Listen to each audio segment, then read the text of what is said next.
आज मैं खाटू वाले श्याम की कथा लेकर आई हूँ। हारे का तू है सहारा सांवरे, मैंने भी तुमको है पुकारा सांवरे। हम मंदिरों में जाते हैं, कई मंदिरों में लिखा रहता है जय साईं बाबा, किसी मंदिर में लिखा रहता है जय बजरंगबली, किसी मंदिर में लिखा रहता है जय श्री राम। दुनिया का सिर्फ एक ऐसा मंदिर है जहाँ लिखा रहता है हारे का सहारा बाबा श्याम प्यारा। क्यों बन गया ये हारे का सहारा, क्यों कहलाता है शीश का दाने, क्यों बन गया ये लख दातार। तो सखियां, इसके लिए चलते हैं हम महाभारत के उस युद्ध की तरफ जहाँ कौरव और पांडवों का युद्ध हो रहा है। कौरवों की रखवाली कृष्ण की नारायणी सेना कर रही है और पांडवों की रखवाली गोविंद मेरो है, गोपाल मेरो है, वो बांके बिहारी नंदलाल मेरो है, गोविंद मेरो है, गोपाल मेरो है। कौन है ये खाटू वाला? ये है पांडवों में हुए भीम, और भीम से हुए घटोत्कच, और घटोत्कच से हुए महाबली बर्बरिक। जन्म लेते से ही 14 वर्ष की आयु प्राप्त करी। बाल घुंघराले थे तो नाम पड़ा बर्बरिक। जैसे डॉक्टर का बेटा डॉक्टर बनना चाहता है, इंजीनियर का बेटा इंजीनियर बनना चाहता है, वैसे ही ये क्षत्रिय थे। माँ के पास गए, माँ मोरवी के पास गए, मोरवी नंदन कहलाते हैं ये, कोई अहलावती के लाल कहते हैं इनको।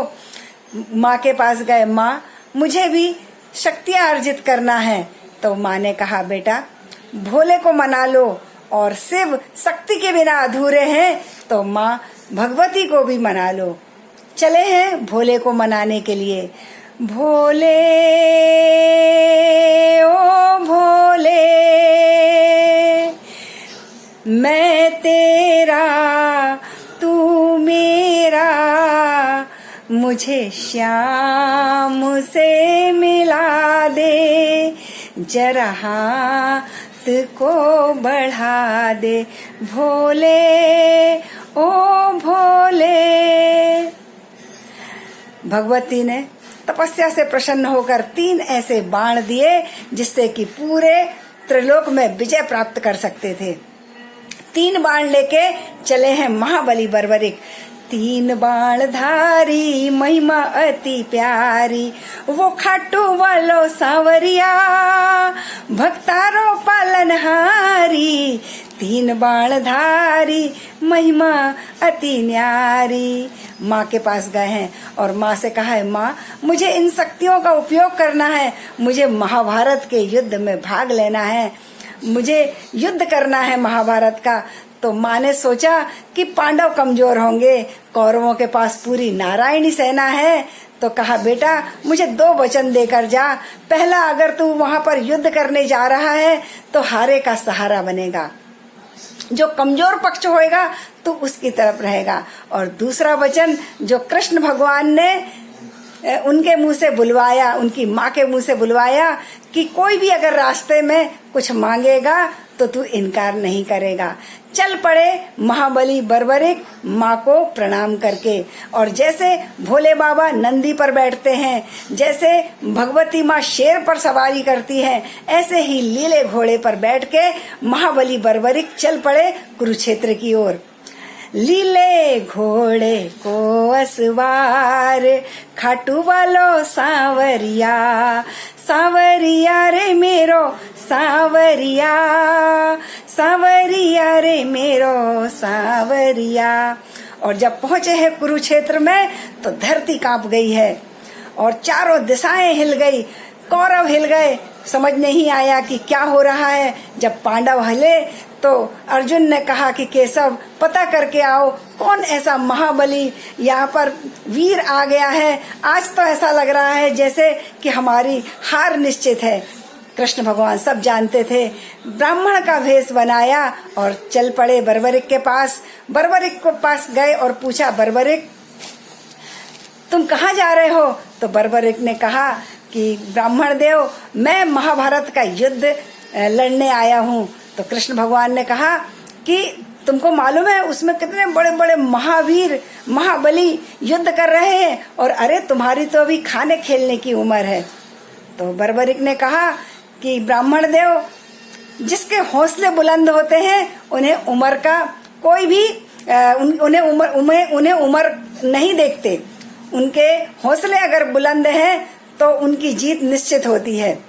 और जिसको तुम ये महाभारत का युद्ध कह रहे हो, मेरा एक बाण ही काफी है इस महाभारत के युद्ध को समाप्त करने के लिए। कृष्ण भगवान ने कहा, अरे बातें तो बड़ी बड़ी करते हो, जरा साबित करके दिखाओ। तो बर्बरिक ने एक तीर निकाला तरकस से और एक सामने पीपल का पेड़ था उस पे मार दिया। जैसे ही मारा, पूरे के पूरे पत्ते एक बाण से भेद दिए और बाण आखिरी में जाकर पांव के पास, कृष्ण भगवान के पांव के पास आकर घूमने लगा।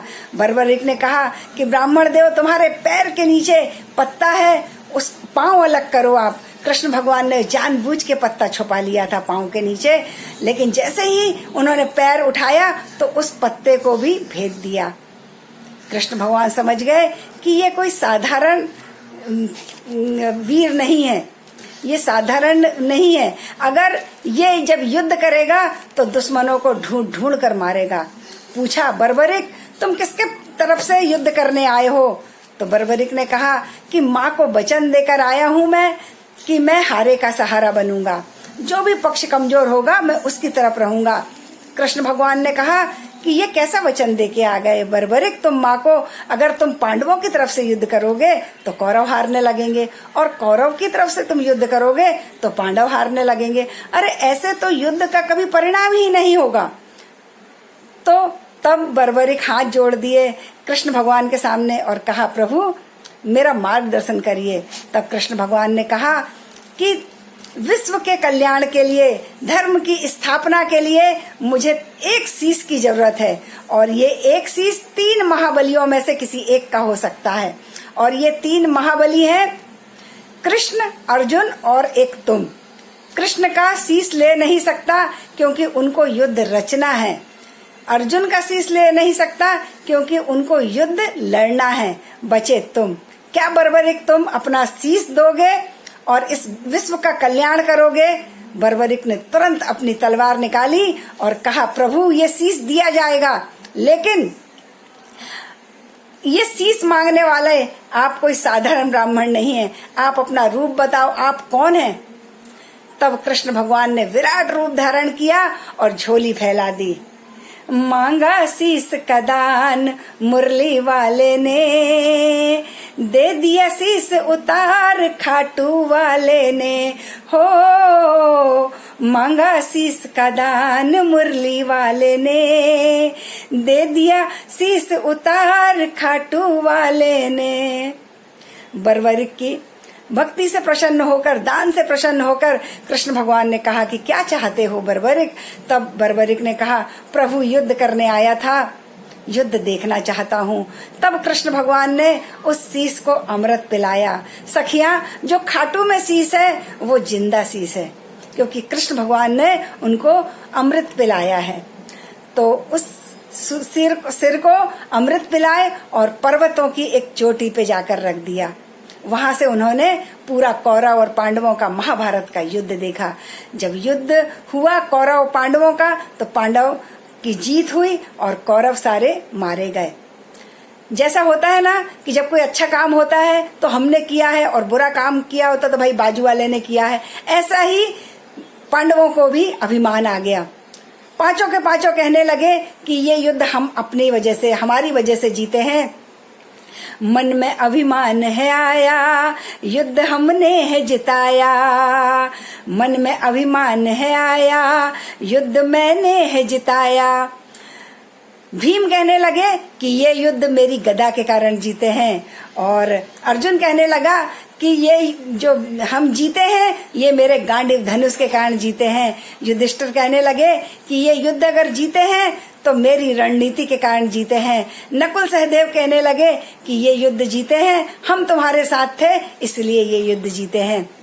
पांडवों ने सोचा ऐसे तो हम जिंदगी भर तक लड़ते रहेंगे, क्यों ना इसका फैसला हम कृष्ण भगवान से जाके करें।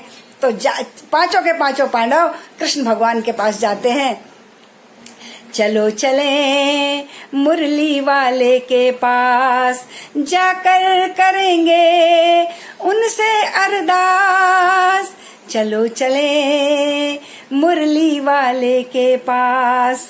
और गए हैं कृष्ण भगवान के पास और पूछा है पांडवों ने, बताइए कृष्ण हम युद्ध कैसे जीते।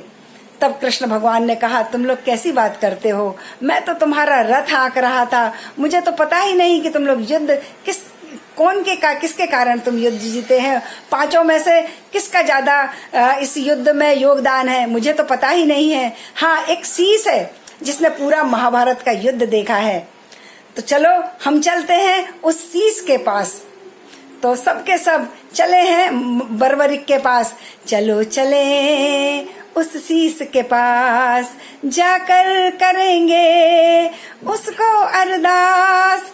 शीश के पास पहुंचे हैं पांडव और कहा है, बर्बरिक बताओ कि हम कैसे ये युद्ध जीते। तब बर्बरिक ने कहा कि तुम अपने आप को योद्धा समझते हो, अरे योद्धा तुमसे ज्यादा तो कर्ण योद्धा था। अर्जुन जब बाण चलाता था तो कर्ण का 2 कदम पीछे रथ हटता था, और जब कर्ण बाण चलाता था तो अर्जुन का 2 कदम पीछे रथ जाता था, जबकि अर्जुन के रथ में पूरी दुनिया भर का भार लेके कन्हैया बैठा था। तुम अपने आप को बलशाली समझते हो, अरे तुम लोगों ने तो अभिमन्यु को भी नहीं बचा पाए कृष्ण की अनुपस्थिति में। मैंने सब तरफ चारों ओर जहां भी देखता था कृष्ण भगवान का मुझे चक्र नजर आता था। मारने वाला भी कृष्ण था और बचाने वाला भी कृष्ण था। पांडवों को अपनी गलती का एहसास हुआ और कृष्ण भगवान को इतनी अच्छी बात लगी बर्बरिक की कि उन्होंने अपना नाम दे दिया श्याम को। कहा कि ये श्याम नाम आज से मैं तुमको देता हूँ। कलयुग का जैसा जैसा प्रभाव बढ़ते जाएगा वैसा वैसा तुम्हारा प्रभाव भी बढ़ते जाएगा, कलयुग के तुम देवता कहलाओगे। इसीलिए सखिया, हम जब श्याम को याद करते हैं तो हमारा खाटू वाला श्याम आता है। वो इसीलिए क्योंकि कृष्ण भगवान ने कहा है कि जो भी तुमको बुलाएगा, जो भी मुझको बुलाएगा तो मैं नहीं आऊंगा, श्याम खाटू वाला आएगा। और कृष्ण भगवान ने कहा कि जैसा तुमने कहा माँ को कि हारे का सहारा बनोगे, ऐसे ही कोई भी जो तेरे दरबार में हार कर आ जाएगा तो उसका सहारा बन जाएगा। और माँ के वचनों में बंधे हुए हैं हमारे बर्बरिक जी कि कोई भी अगर मांगेगा कुछ तो इनकार नहीं कर सकते, वो उनको देना ही पड़ता है, इसीलिए लखदातार कहलाते हैं। तो ये है हमारे खाटू वाले श्याम की कथा। हारे का तू है सहारा सावरे, हमने भी तुमको है पुकारा सावरे। और उस शीश को खाटू के नरेश ने मंदिर बनवाया उसका खाटू में, इसीलिए खाटू नरेश का जयकारा लगाया जाता है। तो बोलिए खाटू नरेश की जय, लखदातार की जय, 3 बाण धारी की जय, हारे के सहारे की जय।